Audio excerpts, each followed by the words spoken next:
राधे राधे मेरे प्यारे भाइयों बहनों माताओं व बंधुओं, सनातन धर्म चैनल में आपका स्वागत है। यदि आपने हमारा चैनल अब तक सब्सक्राइब नहीं किया है तो जरूर करें और बेल आइकॉन दबाना ना भूलें ताकि आपको हमारी आने वाली सारी वीडियो की जानकारी सबसे पहले हो सके। तो चलिए शुरू करते हैं।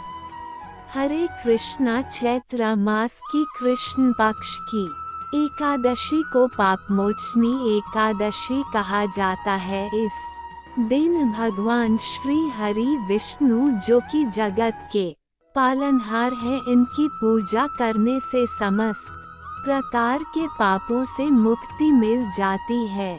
पापमोचनी एकादशी, जैसा कि नाम से ही पता चलता है, पापों को नष्ट करने वाली एकादशी।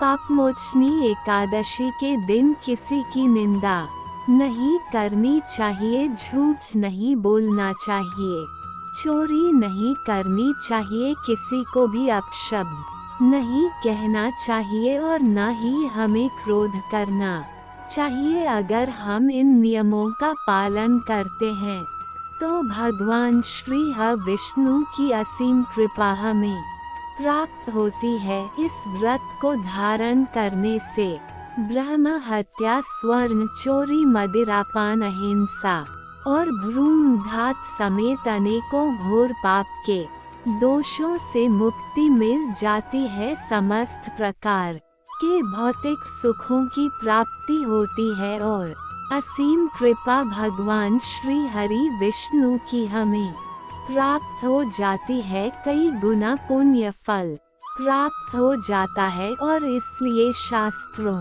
में कहा गया है कि चैत्र मास के कृष्ण पक्ष की एकादशी पापों का नाश करने वाली और पुण्य का संचय करने वाली है। तो अगर आप इस एकादशी का व्रत धारण करते हैं, अत्यंत ही श्रेष्ठ है। मान लीजिए किसी कारणवश अगर आप व्रत नहीं भी कर पाते हैं तो भी आज के दिन कुछ विशेष नियमों का पालन करके इस दिन का लाभ आप प्राप्त कर सकते हैं। और आज की वीडियो में आप जानेंगे कि पापमोचनी एकादशी साल 2024 में कब है, एकादशी की तिथि कब प्रारंभ हो रही है, कब समाप्त हो रही है, व्रत हमें कब धारण करना है और पारण का यानी कि व्रत खोलने का शुभ मुहूर्त क्या है, आज के दिन किस प्रकार से भगवान श्री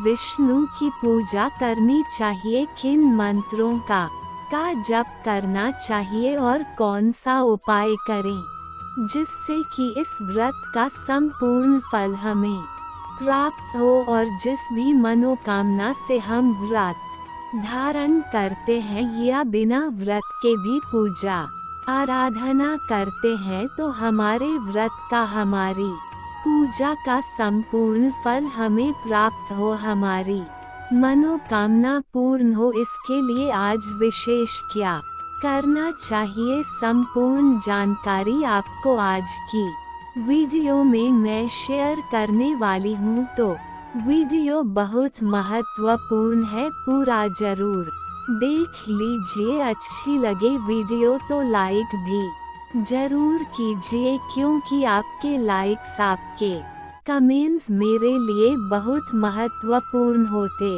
है। यही एकमात्र जरिया है जिनसे मुझे पता चलता है कि आपको यह वीडियो अच्छी लगती है और आपके लिए यह वीडियो उपयोगी है। तो अगर वीडियो अच्छी लगे तो लाइक तो जरूर ही किया कीजिए। तो सबसे पहले जानते हैं कि एकादशी की तिथि कब प्रारंभ हो रही है, कब समाप्त हो रही है और व्रत आपको कब धारण करना है। देखिए, एकादशी तिथि प्रारंभ हो जाएगी 4 अप्रैल 2024 को शाम को 4:01 पर और समाप्त हो रही है 5 अप्रैल को दोपहर में 1:02 पर।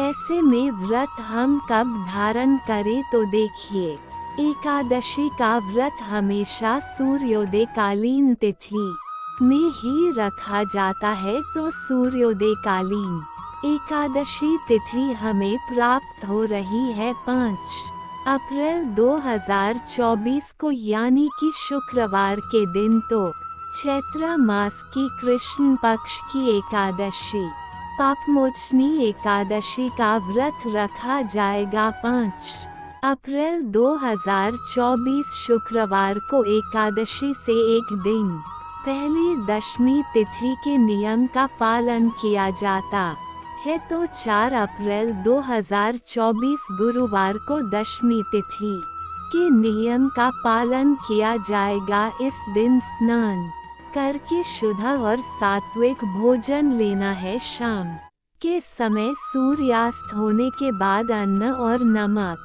का सेवन नहीं करना चाहिए। ब्रह्मचर्य का पालन करना चाहिए और अगर संभव हो तो भूमि पर शयन करना चाहिए। फिर अगले दिन एकादशी का व्रत धारण करना है, तो ब्रह्म मुहूर्त में उठकर नित्य कर्मों से निवृत्त होकर गंगा जल मिश्रित जल से आप स्नान कर सकते हैं। स्नान करने के बाद साफ स्वच्छ वस्त्र धारण करके भगवान सूर्य देव को जल दीजिए। फिर अपने घर के मंदिर में भगवान श्री विष्णु के सामने शुद्ध घी का दीपक जलाकर व्रत का संकल्प ले लीजिए कि आज आप एकादशी का व्रत धारण कर रहे हैं, और अगर आपकी कोई भी विशेष मनोकामना है जिसके निमित्त आप यह व्रत धारण कर रहे हैं, तो संकल्प लेते समय अपने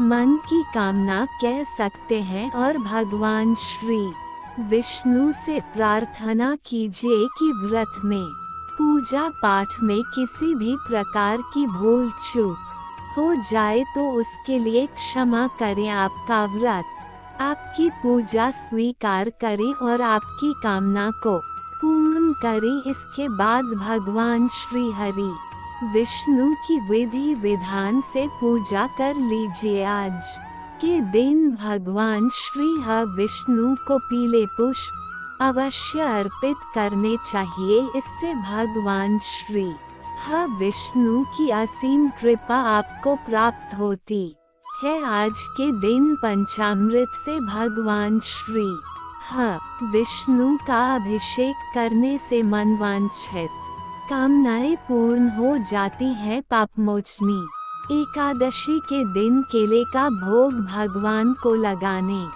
से सभी प्रकार के दुखों से मुक्ति मिल जाती है, कष्टों से छुटकारा मिल जाता है। तो विधि विधान से भगवान श्री विष्णु की पूजा करने के बाद उनकी आरती कर लीजिए। अगर आप व्रत धारण करते हैं तो व्रत में आप फलाहार कर सकते हैं, कोई सा भी फल खा सकते हैं, दूध पी सकते हैं, जूस पी सकते हैं, फलों का रस ले सकते हैं। इस प्रकार से फलाहार और जलाहार के द्वारा अब एकादशी का व्रत धारण कर सकते हैं। फिर शाम के समय विधि विधान से भगवान श्री विष्णु की पूजा की जाती है। रात्रि में जागरण करना चाहिए। भगवान श्री विष्णु के सामने अखंड दीपक प्रज्वलित करके आज की रात्रि में जागरण करने से किसी भी प्रकार की कामना हो पूर्ण हो जाती है। कोई भी परेशानी हो उससे आपको मुक्ति मिल जाती है और एकादशी व्रत का संपूर्ण फल आपको प्राप्त हो जाता है। और हाँ, जो भक्त व्रत धारण करते हैं वह तो इस प्रकार से पूजा करते ही हैं, लेकिन जो भक्त व्रत नहीं भी कर पाते हैं वह भी अगर इस प्रकार से सिर्फ पूजा आराधना भी करते हैं तो इतने मात्र से ही भगवान श्री विष्णु की असीम कृपा आपको प्राप्त हो जाती है। तो आप व्रत करें या ना करें, पूजा इसी प्रकार से आपको करनी चाहिए। लेकिन भोजन में आपको लहसुन, प्याज, मांस, मुद्र का सेवन नहीं करना चाहिए। बिल्कुल शुद्ध और सात्विक भोजन लेकर बिना व्रत किए भी आप आज के दिन भगवान श्री हर विष्णु की पूजा कर सकते हैं। अब जो भक्त व्रत धारण करते हैं अगले दिन यानी कि द्वादशी तिथि के दिन अपने व्रत का पारण करते हैं तो द्वादशी तिथि के दिन प्रातः काल जल्दी उठ के नित्य कर्मों से निवृत्त होकर स्नान कर लीजिए। स्नान करने के बाद भगवान सूर्य देव को जल दीजिए। फिर विधि विधान से जिस प्रकार से एकादशी के दिन पूजा की थी उसी प्रकार से आज के दिन भी यानी कि द्वादशी तिथि पर भी भगवान श्री विष्णु की विधि विधान से पूजा की जाती है। उन्हें भोग अर्पित किया जाता है, उनकी आरती की जाती है। इसके बाद शुभ मुहूर्त में आप अपना व्रत खोल सकते हैं। शुद्ध और सात्विक भोजन बनाकर पहले भगवान को भोग लगा दीजिए। फिर ब्राह्मण को अगर आप चाहे तो घर बुलाकर भोजन करा सकते हैं या फिर ब्राह्मण के निमित्त भोजन की कच्ची सामग्री निकाल कर रख दीजिए।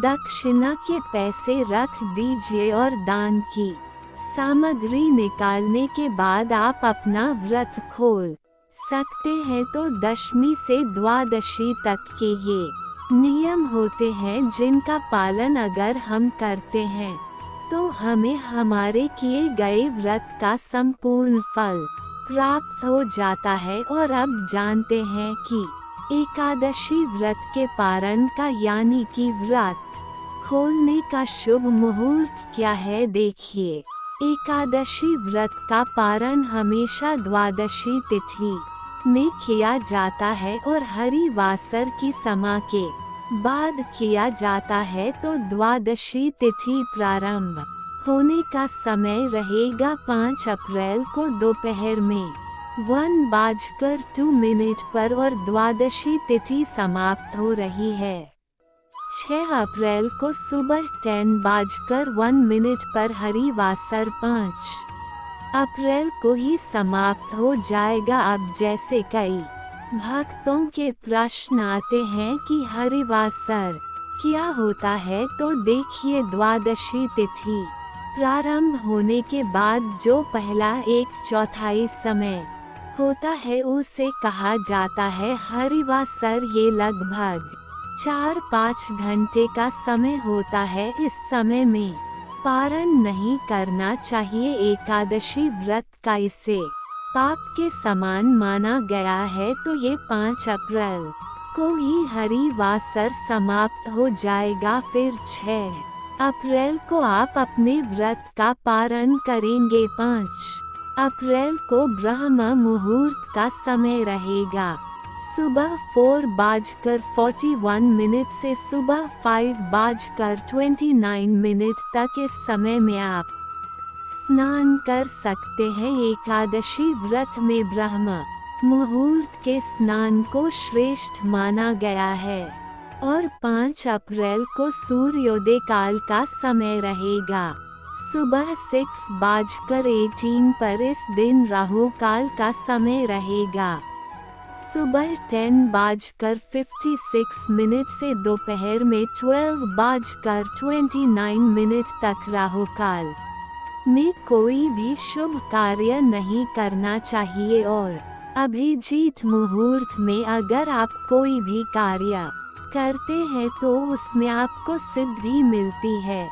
अभिजीत मुहूर्त का समय रहेगा दोपहर में 12:04 से 12:54 तक और पाप मोचनी एकादशी व्रत के पारण का शुभ मुहूर्त आपको प्राप्त हो रहा है 6 अप्रैल को सुबह 6:18 से सुबह 9 बजे तक। व्रत के पारण के शुभ मुहूर्त का ध्यान रखिएगा, क्योंकि अगर हम शुभ मुहूर्त में अपना व्रत नहीं खोलते हैं तो हमारे किए गए व्रत का संपूर्ण फल हमें प्राप्त नहीं होता। इसलिए अगर आप व्रत धारण करते हैं तो पारण के शुभ मुहूर्त का ध्यान जरूर रखा कीजिए। एकादशी के दिन तुलसी में दीप दान करने से सभी प्रकार की कामनाएं पूर्ण हो जाती हैं, समस्त प्रकार के दुखों से मुक्ति मिल जाती है, अखंड सौभाग्य सुख समृद्धि संतान की कामना पूर्ण हो जाती है। आज के दिन अगर आप तुलसी में दीप दान करते हैं तो लेकिन हाँ, एकादशी के दिन तुलसी में जल नहीं दिया जाता है। ऐसी मान्यता है कि भगवान श्री हरि विष्णु के निमित्त तुलसी माता एकादशी का निर्जला व्रत धारण करती है, लेकिन दीप दान जरूर करना चाहिए। तो दोस्तों, यह है आज की वीडियो। उम्मीद करती हूँ आपके लिए उपयोगी होगी। एकादशी व्रत की संपूर्ण पूजा विधि और व्रत की कथा के लिए आने वाली वीडियो जरूर देखिए। और हाँ, उम्मीद करती हूँ कि आप हमारे चैनल पर आने वाली चैत्र मास की कथाएं भी जरूर सुनते होंगे। आपको हमारी वीडियो पसंद आती है तो वीडियो को लाइक और शेयर जरूर करें और कमेंट में राधे राधे लिखना ना भूलें।